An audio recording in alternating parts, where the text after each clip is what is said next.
All right.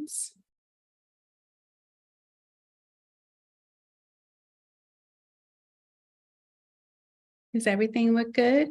Hi, everyone. Come on into the living room. We're excited to kick off our fireside chat. We're going to give it a couple minutes for everyone to join and come in, and we're going to do a quick tech check to make sure that you all can see and hear us. I think, okay, I'm getting some good feedback. I think we're looking good. So we are going to get started shortly. Welcome to our virtual headquarters. This is our new Metaverse experience where we are reimagining education for textured hair, as well as community and innovative retail experiences. And of course, we have pioneered in this industry through science and technology. And so as we imagine ways to really engage with our community and our customers, we were always thinking about how we could do that in an innovative way. And so this is a special project we've been working on for a few months now. And I want to give a special shout out, especially since it's National Coding Week. We are here to celebrate all of the amazing things that you can do in the career field of technology. And really explore new career paths through beauty by hearing more of what MYAVANA is doing in AI, Web3, our personalized recommendation engine, and hear amazing perspective from our special guest, Augustina Sartori. We are going to dive into the future of beauty through Web3, AI, and algorithms. And she serves as the Senior Director of Innovation for Ulta Beauty and Managing Director for Prisma Ventures. And so I'm really excited to have you today, Augustina. Welcome to our virtual headquarters. Very excited to be here too. Thank you. You're one of our very first special guests that have seen our experience. We've actually started to host our virtual hair club right here in the living room as well, which is our community. We get together once a month to talk about different hair topics, life topics. And so I'm excited to dive in on the innovation side, especially as we're celebrating National Coding Week. And my first love has always been computers. So I love any reason to just geek out on all things technology, but specifically this amazing partnership that we're forming with Ulta. And I kind of want to start there to share how Augustina and I met. We actually met in January of this year at CES, the Consumer Electronics Show, which is the largest and most influential tech event in the world. And I've watched it. I never attended, but I watched like all the video clips, all of the new things coming out in tech like every year. And I felt that last year, it was the right time for MYAVANA to start emerging in our market to really showcase all of the technology that we've been working on for the past 11 years. And so we always knew that we wanted to work with Ulta. And so actually my chief hair officer and I remember we were sitting in our booth and we said, who else do we want to meet, this weekend? We were like, Ulta. And so the fact that you all walked over to our booth, it was just like a very divine moment. And actually at that time, we were debuting our hair AI technology that we've perfected over the past 4 years. And so we were able to show you and your colleagues one of the first demos of hair AI.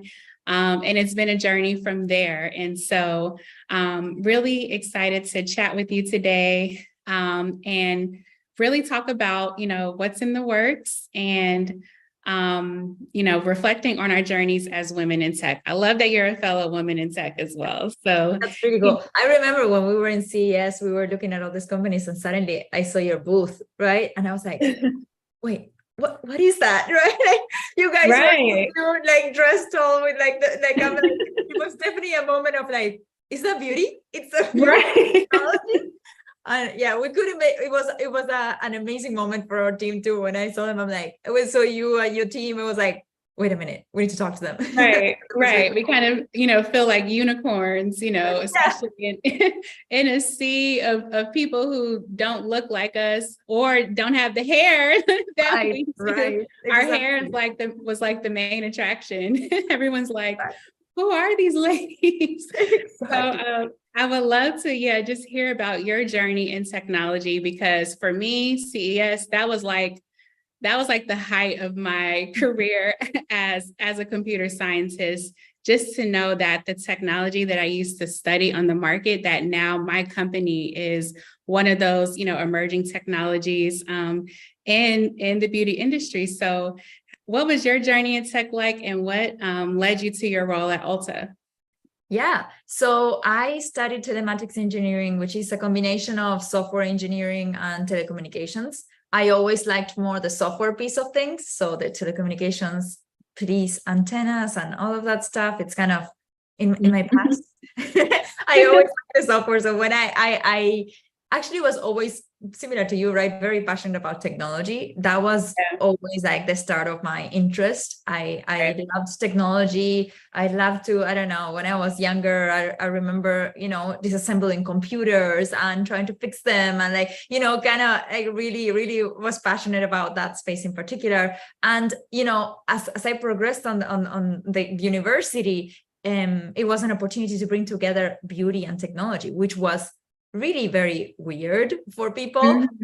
Most of my classmates were men, most of my teachers were men, and they were like, what does beauty have to do with technology? What are you talking about? Right? It was kind of a big kind of moment of saying like, what there's no relation between them. And we were like, yes, there's a lot of relation between this, and there's so much that could be built around this. So I actually started my career as a programmer. So I worked in a startup programming. And after that, very soon after, it was when I decided to start the company that had to do with really helping you find the right shade for you. So the first thing we built was like a shade matching algorithm. This was back in 2011. So you imagine at that time, like if you think about the phones that we have today, that did not exist, right? So we were assembling computers with a touch screen and a server in the location, and it was a totally different world, right? And I feel like the technology was starting to evolve. Hardware evolved so much that today we're in a place that AI, so many things can run locally in a phone, and we have so much power in our own devices, right? But it wasn't like that at the time. If you think about 2011, right? At that all that central server and exactly. The cloud coming back, like how do you, real time was not a thing, right? So it was very, very interesting at the time for me, very interesting technological challenges that we had to face. So soon after that, a little bit of background also, I'm originally from Uruguay and South America.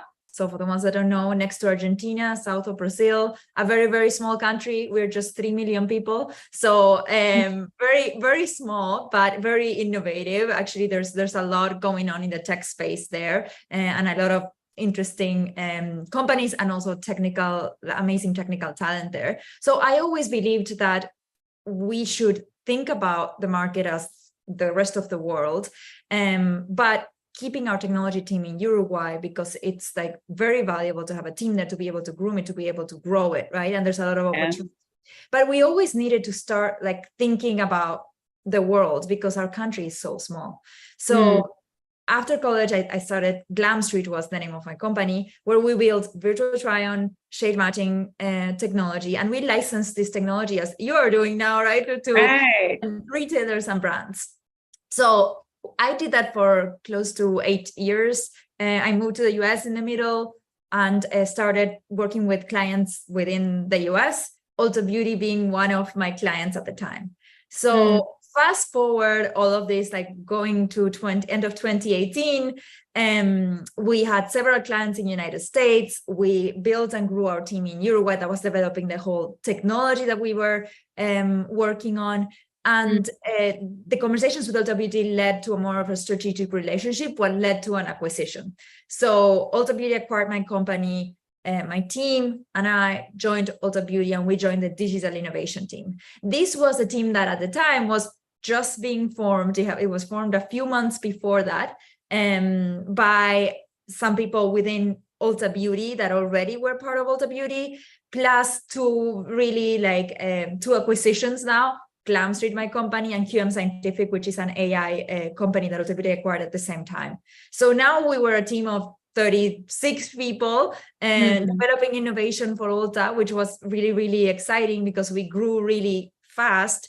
And our whole purpose is to be pushing the boundaries of what is the future of beauty and technology. And we are a technical team, right? So we get to develop technology that we feel is differentiated, that we want the core capabilities.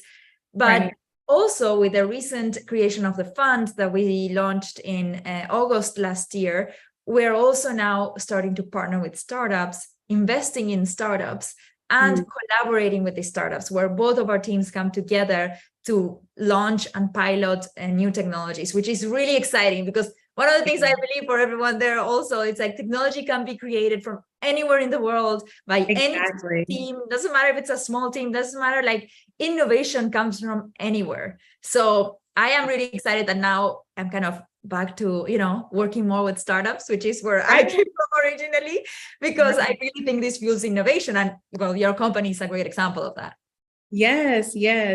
Thank you. And, your journey, there's so much to unpack there. But I love that you do have experience on both sides, right? You know what it's like to be a founder and to build new technology and, figure out how to get it into the market, get customers. And I just love how this relationship evolved with Ulta, starting as a client and then an acquired company.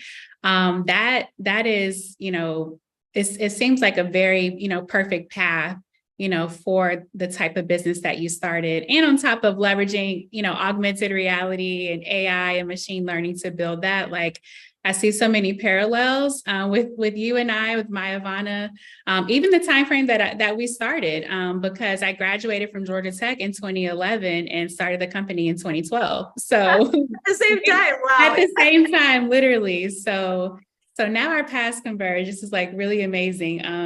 But I wanted to, I'm curious about, what you're seeing in the landscape of beauty technology, since you sit on the venture side as well. And, I absolutely love the thesis for Prisma Ventures and the digital innovation and all the elements that we're bringing to market from a personalization standpoint.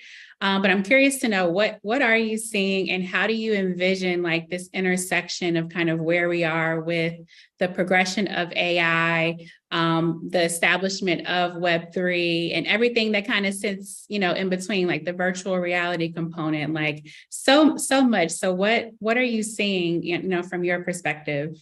Yeah, as we think about first the guest experience, we see the beauty enthusiast really being like diving into new worlds and technology. And they are always looking to like new ways to engage with technology digitally, new ways to engage in store. And we always talk about digitally and in store because it's so important, both components. And if you think about the store, it makes it personal, right? It brings the touch and feel in a way that is very tangible. But if you think about beauty digitally, and tools that we are developing and AI technology such as yours, in a way, this is bringing the touch and feel of beauty, but in a digital way. So both things are so much important, right? If you think about the physical store as well, and the combination of how can technology help when you're in the physical store, that's something we're really passionate about. And how can we provide more personalized experiences to help our guests find what they want?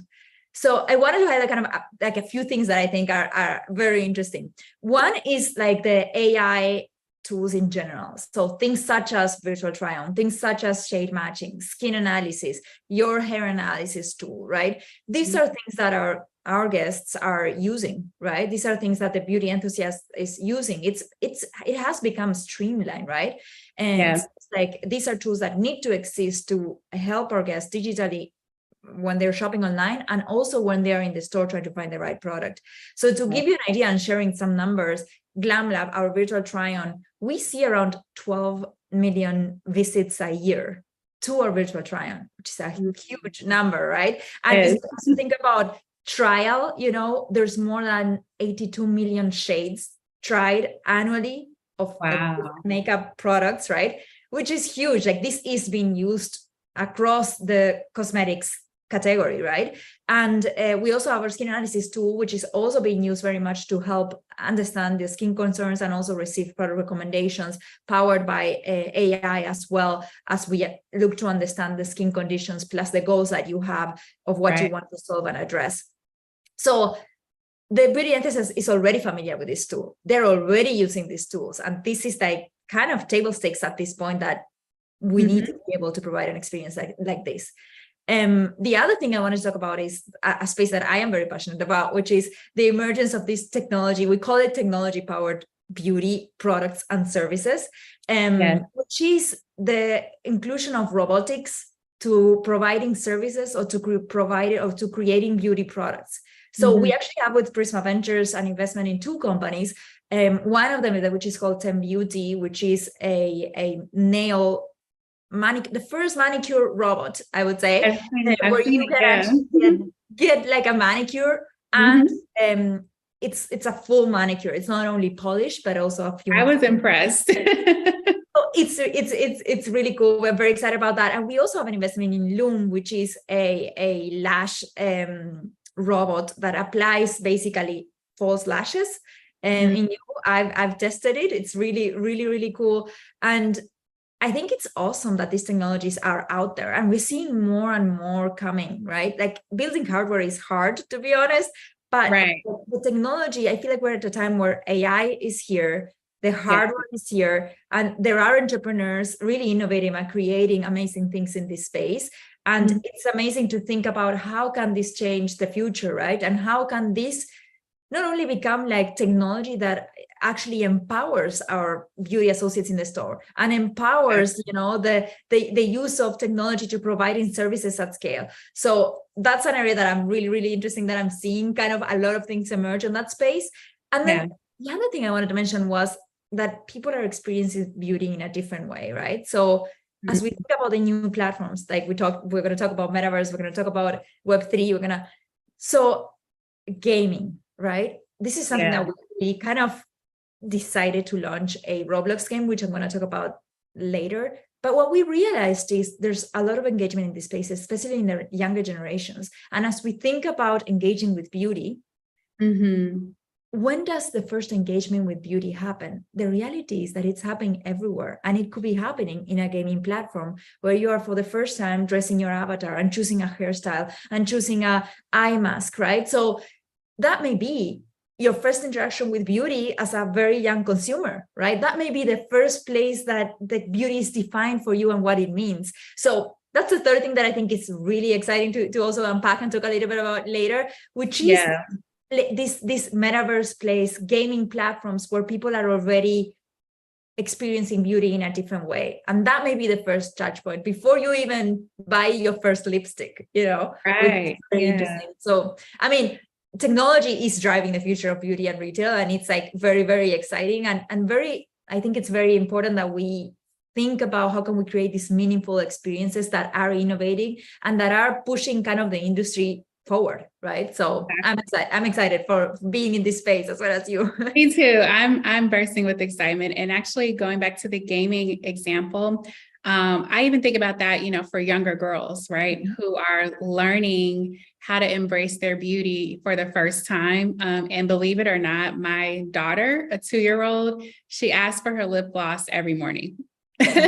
She's already she has an awareness of her look, like what purse she wants to wear, what shoes she wants to put on, going like this, right, in the mirror. So, you know, how your beauty is impressionable, you know, at a young age. I could really see gaming really impacting that because, you know, playing the games already. So if you made something that really kind of taps into their beauty interests, I am really seeing a lot of opportunity there. And I see, so many intersections. That's why I love this space so much too, because it's literally limitless. If you can solve a need or a problem through technology, like there's so many things that you can master. So yeah, and beauty is fun, right? So if you think about the interact, like all of these things are fun. So it's such a, like it really comes together. It's funny you said that about your daughter. I have a niece that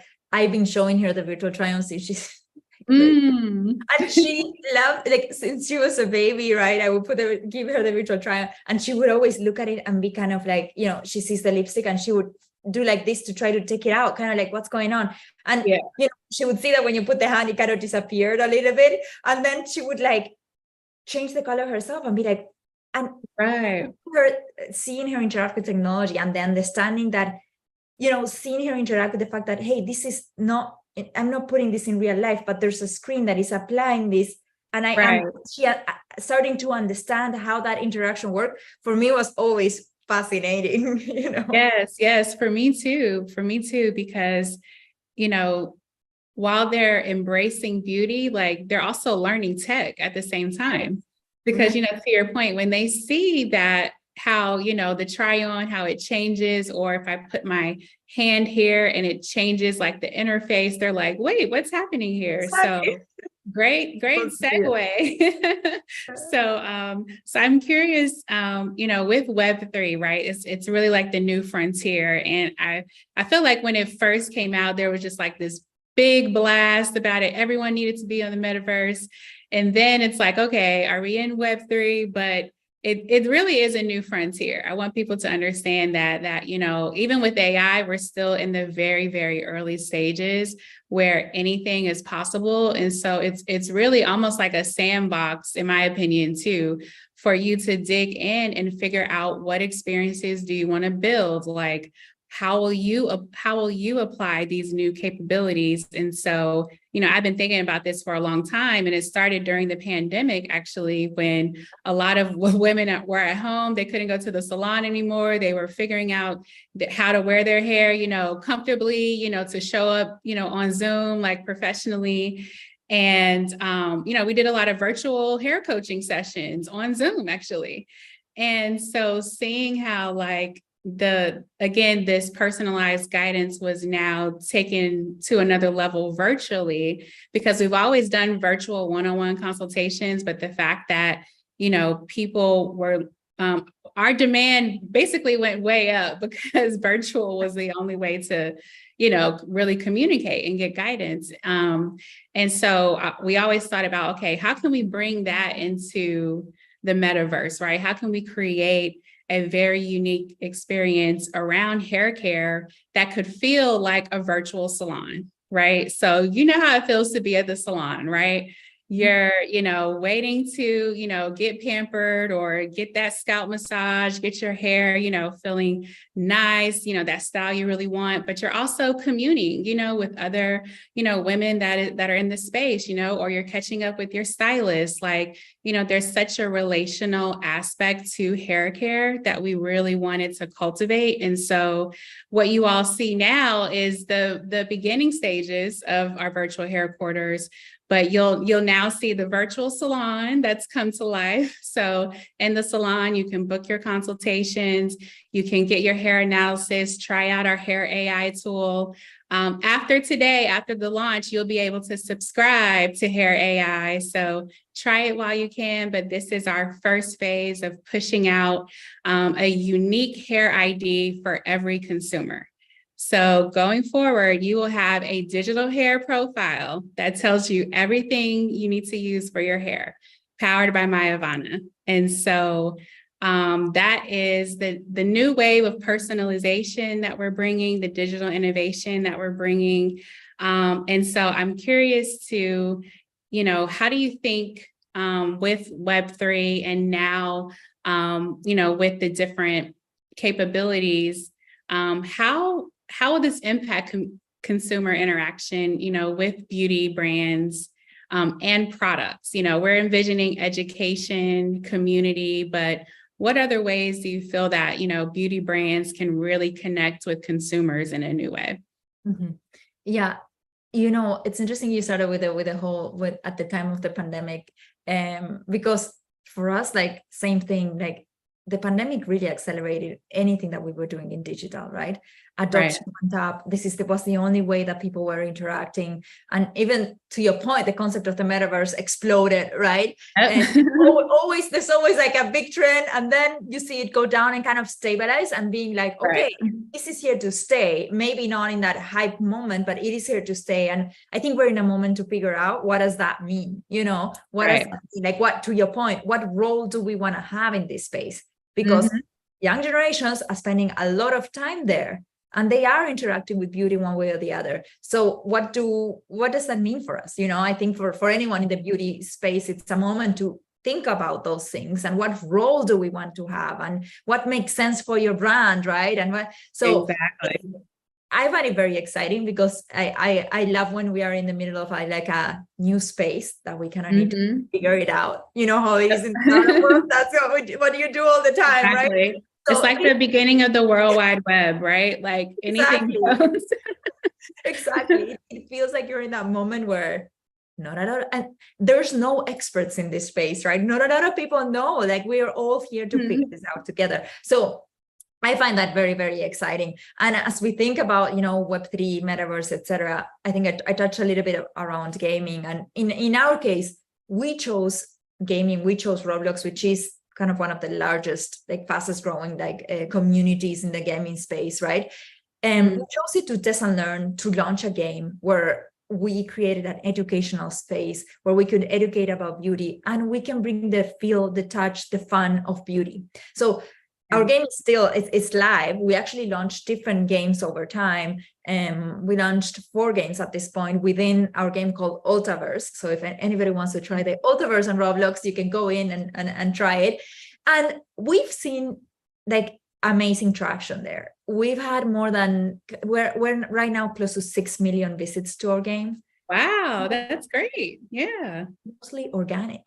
I mean, how crazy is that, right? It's people are engaging with beauty. People want to go there and try different hairstyles. They want to try different, makeup looks and faces, right? And they want to try like different fashion outfits. So we created different games within the Ultaverse. One is like a beauty sprint that you need to collect things and jump over obstacles. Another one is kind of more of a fashion show where you can try on different digital assets, and there's like a little competition there. And we had like around, I think we're at this point around 2.5 million looks and hairstyles tried on, which is amazing. Again, people are experiencing beauty anywhere, right? Right. And the interesting thing we did back, I think it was at this point 2-3 months ago, we launched also the first partnership in the Metaverse with a brand. So we had like an activation within our Ultaverse where we did like a takeover of part of it with Urban Decay, and one of the brands that we carry. And we really were bringing to life a set of products that they were launching, right? So created kind of a takeover of that. And there were influencers that went there, and we did like a meet and greet with the influencers. And it was so amazing to see in that moment the amount of engagement that we got. In just 2 weeks, we got close to 500,000 people that just went for that, right? And they were interacting with the brand, right? They were interacting with products in a different way, right? It's not about purchase really. It's about engagement. It's about the educational aspect. It's about interacting with beauty in a different way. So you think about what do I want to put to my avatar, right? And that is beauty, right? So it was really cool that we launched that first activation. And actually now we are preparing to launch a new one. I can't say the brand, but in October for Halloween, we're going to be launching another little takeover in the Ultaverse. But we're seeing a lot of traction. We're seeing that people want to interact. We're seeing, and we're testing and learning and understanding what does this mean for us. But I think it's just a great space for any beauty brand or anyone to experiment that, like, you kind of need to start connecting the dots and understanding what makes sense for your brand, right?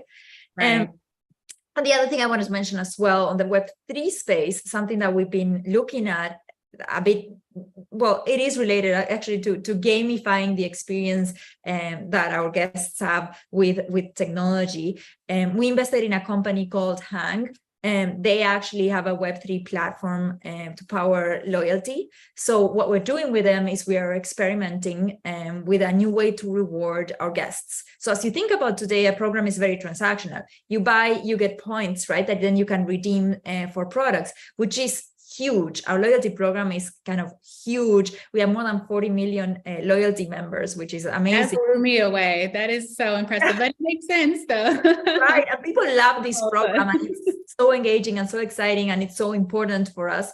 But as we think about the future, right, and we are innovation are thinking about, well, what does it mean in the future?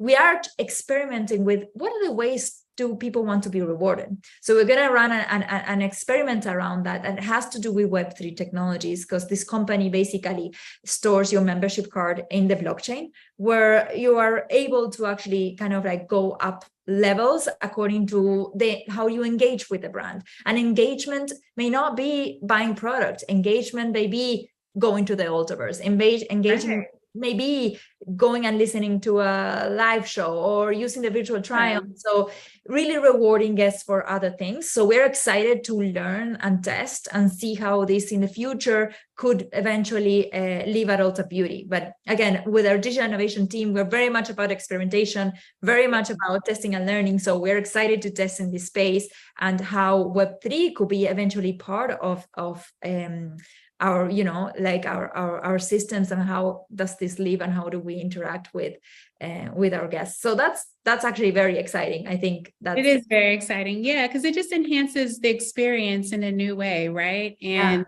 you know, that continues to build the loyalty, the relationship. And, you know, we see many ways that we want to engage with our customers on their hair journey. So so many things that go into, you know, how you evolve as your hair is changing, right? Your hair kind of represents different phases in your life. We just talked about my signature cut that I got at Rizzo Salon, that we're going to hook up Augustina's transformation soon. But like, I have my curly hair here, but like I didn't have a good hair day, so I kind of need to, you know, that's what happens with curly hair, right? Right. Well, now you have MYAVANA, so all your hair worries are over. Exactly. So to your point, like this is, you know, it's just such a great time to be creative, to reimagine, you know, the future of how we engage, right? So that I'm very excited too, but I'm a shift gears. I want to talk about algorithms. This was actually one of my hardest and favorite class when I was at Georgia Tech. And that's actually how I learned to create an algorithm that could match the variables of your hair strands with the variables and products that will work best for your hair. So in the process of creating and implementing that to build our product recommendation engine, you know, I realized how much it's literally threaded into how, you know, technology operates, and especially consumer facing things, right? So there have been huge debates about like algorithms and how social companies use them, like how you're kind of, you know, how it's programmed for you to consume content. It affects the ads you see. So it has a very unique role in shaping the functionality of products we use, you know, for better or for worse. But, you know, you thinking about that and thinking about, you know, I always like to emphasize that as developers and programmers, you know, the power is in our hands in terms of using technology for good or for evil. And that's kind of what it is, you know. And I always push for more good people using technology for good. That was my senior thesis. And so using technology for good to solve a problem that I had was related to my hair. So my answer was, let me write this algorithm to really truly understand, you know, what products are best for my hair. But what are your thoughts around how algorithms and AI, you know, and how we're leveraging AI, how that will contribute to more personalized beauty experiences? with AI, again, as developers, I like to say we're on the good side of AI, because AI actually should be leveraged as a tool to automate things, to give us back our time, to make our lives easier. But obviously, there are some negative implications of AI as well, and how it's tied to many different cases of racial bias. So what are your thoughts around all of that? Because I'm assuming you all have had a 360 view, especially on the AI side. But how do you see that contributing to personalized beauty? Because that is our specialty. We pioneered personalized hair care, and that is largely made possible through algorithms and AI. So what are your thoughts, especially as, the landscape of personalized beauty, continues to expand as well? Yeah. And I mean, beauty, you talk about personalized beauty because beauty is so personal, right? I mean, it's personal. It's personal. Literally, it's the most personal thing. Right. It's the most personal thing, right? So personalization sits at the core of everything that we're doing, right? And as we are developing all these technologies, to your point, it's so important to have that in mind, that after thinking about the virtual try-on, we need to be able to render virtual try-on on anyone, no matter what's the hair, the face shape, the skin color.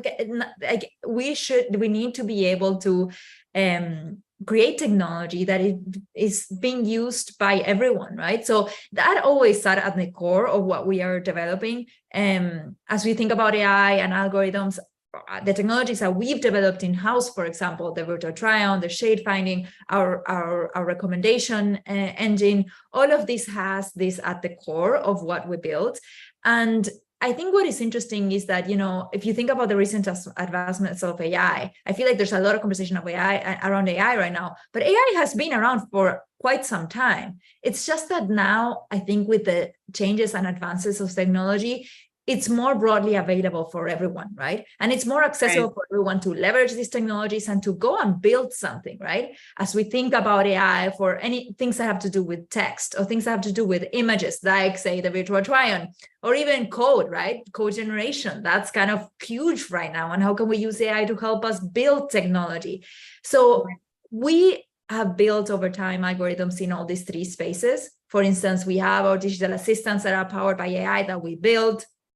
We have our hairstyle try-on, and the newest, the hairstyle piece that actually leverages generative AI, which is we relaunched actually a new set of features recently back in June, which is really cool, which really harnesses the power of generative AI. But the virtual try-on technology leverages AI as well as part of it. And as we think about startups that are envisioning the future and that are building cool algorithms that we think are defining how, like, the intersection of AI and retail or AI and beauty, right?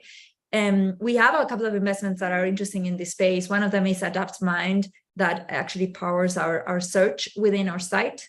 Another one is Iterate AI, which they have a low-code, no-code platform where they integrate different capabilities that other startups, other companies are developing, and allows us to really build faster and leveraging their platform interplay with building with less code. And then the third one that I'm very, very excited about, that we recently made an investment in, it's called Iliad AI. Iliad AI actually allows you to really think about Midjourney, but it's so Midjourney, but allows you to fine tune in the middle of the generative AI generation. So you can stop the generation in the middle, and you can suddenly say, you know what, I want this palm tree to look like this, and then regenerate, and it will add the human input in the middle of it. So it could be used for so many things. And we invested in this company because we really believed that it's a game-changing technology that they're developing to bring the human aspect to AI and to generative AI. So I think it's a very exciting space. I think we should all be thinking about, if you're not using AI, you should start thinking about, how does this affect what you are developing? How can AI enhance and help the journey, your consumer journey, or your, it's just very, very exciting. We're seeing a lot of change. And I think the fact that now AI is more accessible to everyone is opening doors for so much innovation, right? Even you see so many startups emerging around this, right? There's just so much going on. So it's really, really exciting. Yes, it is exciting. It's actually what allowed us to scale our business because we were getting so many hair strands in the mail, like from our hair analysis kit for the microscopic hair analysis. And when I tell you the mailbox was constantly full and I was just analyzing strand after strand after strand, and it was, such a manual process, and thinking about scaling, I'm like, okay, if we got 1 million customers tomorrow, what would I do? Right? I just would not even sleep. Right. So through AI, we were able to train the largest database of textured hair images across all textures, all types, and all conditions, actually. And we have that on the selfie magnification, like from your phone, as well as the microscopic magnification from our lab.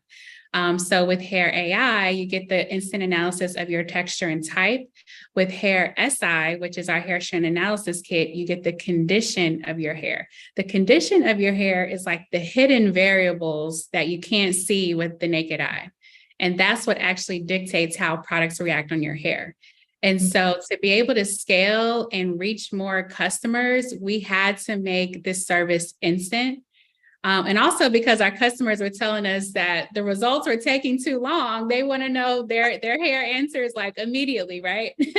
So right. 2 to 3 weeks is our turnaround time for the kit. And at that time, people just wanted their results like sooner and sooner and sooner. So with Hair AI, you can literally take a photo of your hair, and AI, gave us the capability to train all these different hair images. I mean, all types. We have the greatest variety. When we calculated how many hair strands have been analyzed, it's over 2 billion hair strands. Wow. If you count all of the hair images in our database, all of the microscopic images, I mean, we've basically been collecting hair strands for 11 years. So we have so much data from our lab that is going to be mind-blowing in terms of the state of textured hair care. It's coming out in our consumer trends report next month. So look out for that. But AI literally was the way that we were able to scale our business. And so I just learning, taking, my background in human and computer interaction and really understanding machine learning. I was able to work with an amazing AI engineer. Shout out to Kirabel. He helped us pioneer in this area. And so now we can analyze anyone's hair, anyone. And like you said, for beauty, AI should be able to recognize anyone, any shade, any hair type. And so now you don't have to try to figure out what to do with your hair. There's no more trial and error, no more guesswork. Just go to MYAVANA Hair AI. So it's really cool. You started kind of with the passion for texture hair and with your own problem, but we really made it now much broader, right? Like right. Anyone can analyze it. Anyone with hair, right? Everyone has hair. Yeah, that's so important, right? That even the guys are getting into it, right? Like wearing their hair curly, or just into grooming, right? Like we really see hair care as part of like your self-care experience, right?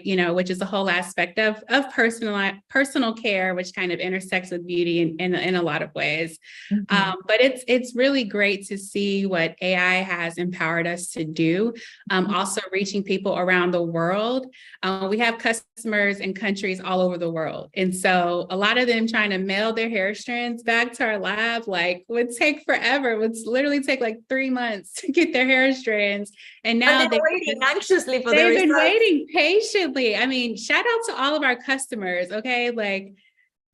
So many people stuck with us as we were ironing out the kinks, no pun intended, but to be able to scale and just serve as many people as possible. We've been able to do that virtually and now through AI. And so I'm just really a champion on the great things that it can do and make our lives easier. And so I'm glad we were able to highlight that. There's some other great companies I'm seeing in the AI space, like Parfait. We're doing an AI analysis of your head size for a customized wig. Hello Ava, with personalized skin analysis. So we're pioneering out here. We're at the forefront. We're figuring out a lot of things. And so I'm glad we are going to hit the road together as partners soon. We have really exciting news to share that we'll be releasing really soon, but it's going to be great to see hair AI in this new retail experience as well. And so I know we're getting close to the end of the hour, but I really wanted to shift gears to talk about you leading in venture. That has been another amazing hat that you've been able to put on in your career journey.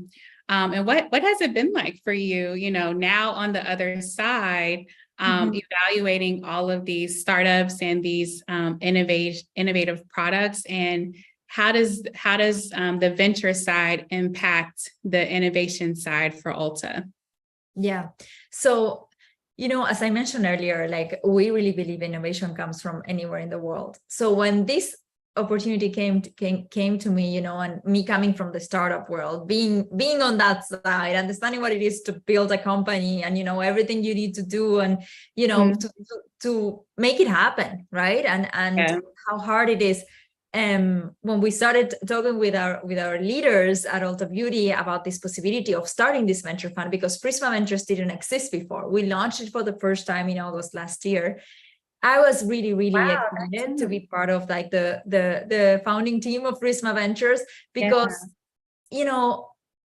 for me, coming from the other side, it was a moment that felt really unique to me. It felt a really unique opportunity for me to make an impact on the other side, understanding the entrepreneurship side, but really make an impact and helping shape what is the future of beauty and technology, knowing that innovation comes from everywhere, and the startups are creating a lot of the innovation, and the possibility of investing in visionary startup founders and tech entrepreneurs is, for me, really exciting, and in a way kind of warms my heart to be close to this now, and really energizing to be able to be part of this disruption and to support people like you that are actually developing innovation. So personally, I find it like really, really exciting and fulfilling to be able to create this for Ulta Beauty and to lead Prisma Ventures for Ulta Beauty, because I think we are in a very unique situation,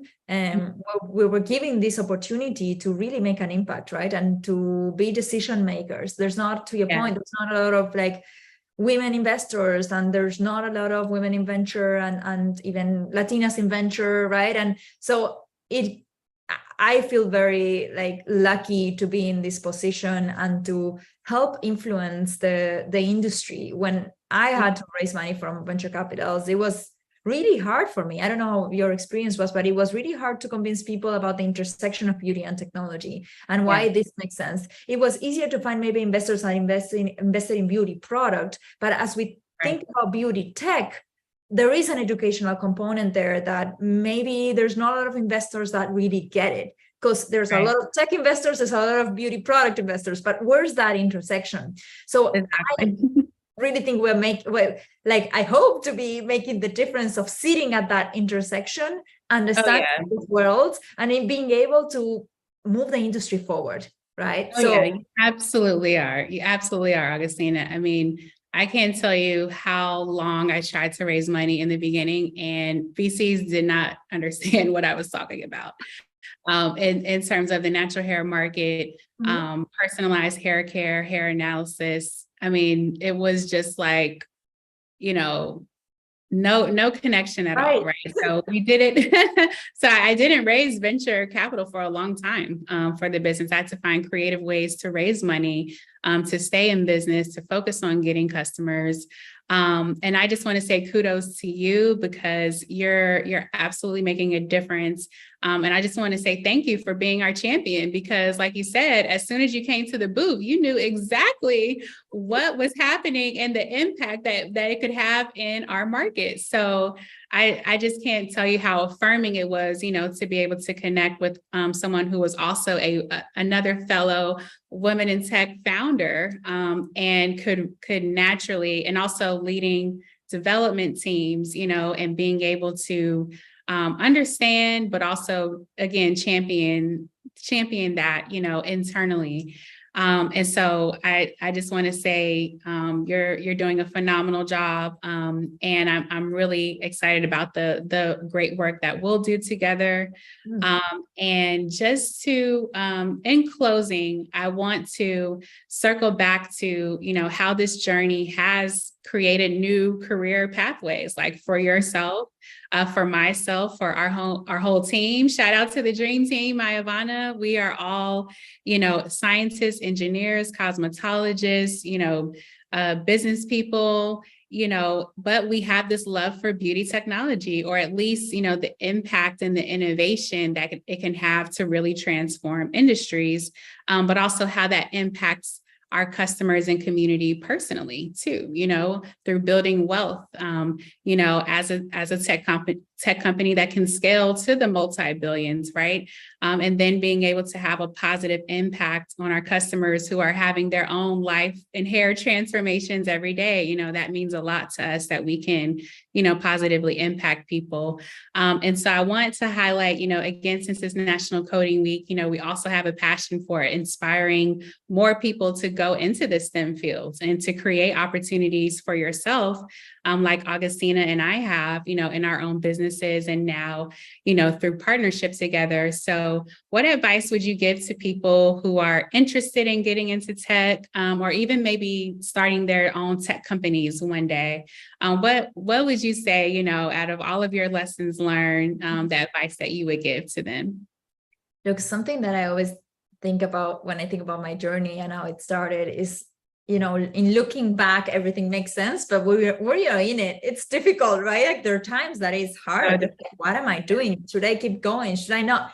So I think something important to know is that you will never feel prepared to dive into, to starting your own business, to dive into a new venture. I mean, you never feel like you're prepared, and that's okay. You need to be okay with being uncomfortable with that, because if you're prepared, it's too late. You know what I mean? Like you are gonna learn by doing, and that's jump in sometimes. Right. You just need to jump in sometimes, and take that leap of faith and know that you will learn in the process, right? That's kind of the first thing that I think it's very important, because many times I talk with people that want to start businesses and they're like, oh, well, I need to gain a little bit more experience and a little bit, and it's kind of like, I mean, you need to just go and jump right into it. If you really want to do this, you then should go do this. You will never feel like you are ready for it, right? So that's kind of the first thing. I think the other thing is also to think about that a lot of people have ideas.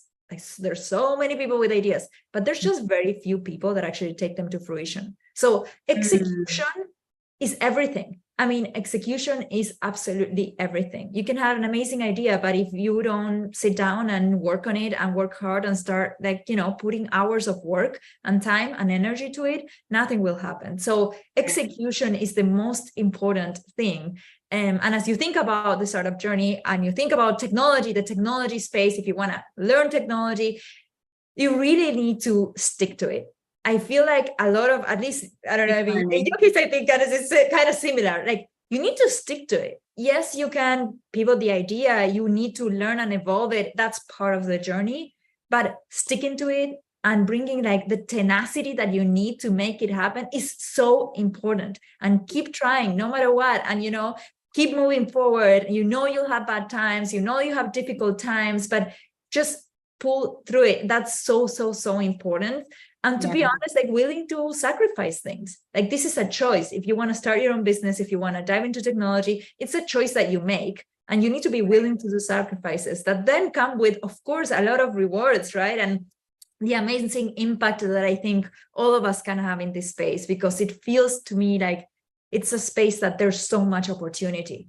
So of course, that opportunity comes with a risk, and that opportunity comes to diving right into it and not being, you will be afraid, but like kind of like going through it and learning and surrounding yourself with people that can support you. So yeah, I think from our experience, both of us, we have a very similar path. We didn't. Oh yeah, very wise words. I echo everything you said.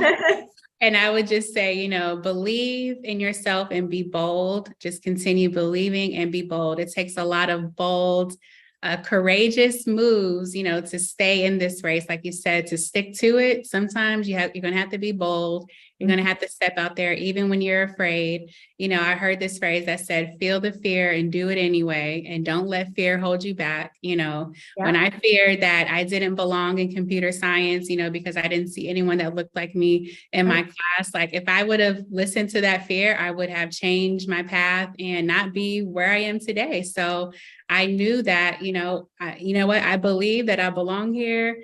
Even if I'm not connecting to what's in front of me, I can create something, you know, that I'm very passionate about, something that could solve a problem for someone else in the world. Like my role model at the time was Bill Gates. You know, when I discovered Microsoft and I put our family's first computer together and dove into software, operating systems, gaming, like that, I was just like, I want to create something like this that could be on millions of computers around the world, right? And now the computers are in our phones, right?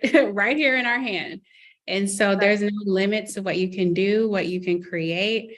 Be bold, innovate, knock down doors, and continue to have faith along the way. So I just want to thank you, Augustina, for sharing this time with us today. Thank you for your leadership. Thank you for being a pioneer in so many ways. And we really look forward to working together. And thank you to all of you for tuning in today. You can continue exploring our new virtual headquarters. You can look out for new content from In the Lab with MYAVANA, our classroom for our education, and going back to new career paths. We are starting our first beauty technology internship program. It begins next month. We're taking resumes from college students, recent grads. We have many different paths in beauty tech that you can be a part of, from product performance testing to AI, to product analysis. There's many different exciting things that we're going to provide some experience with. So if you're interested, please reach out. And we look forward for so much more to come. So more content here in the virtual headquarters. Stay tuned. And thank you so much again, Augustina. Look forward to taking over the beauty industry together. Okay, thank you for the invitation, and thanks everybody for joining. That's awesome. Thank you.